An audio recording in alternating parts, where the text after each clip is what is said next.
The first thing to understand is that audit almost never starts with a person. It starts with a computer. Years ago, the tax office would more or less pull a name out of a hat. Someone would get picked, an auditor would come out, and half of the time they found nothing.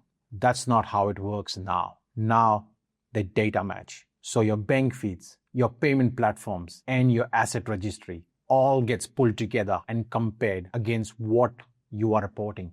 And on top of that, they benchmark you against other businesses like yours. If a cafe in your area is running at a certain margin and yours is reporting well below, the system notices it and eventually you get a letter that says, in so many words, please explain. So being flagged doesn't mean you've done something wrong. It means your numbers don't stack up against the computer's expectation. And now a human is going to have a look at it and understand why. The other things that changed, and this one matters, is what happens once you're actually behind. It used to be that if a client falls behind or made a mistake, you could ring the tax office, explain the situation, and more often than not, get the penalties and interest knocked off. That's largely gone. Now it goes through the portal, it gets assessed, and a lot of time the answer is no. So with that as a backdrop, here are the specific areas they have told us they are focused on for growing businesses.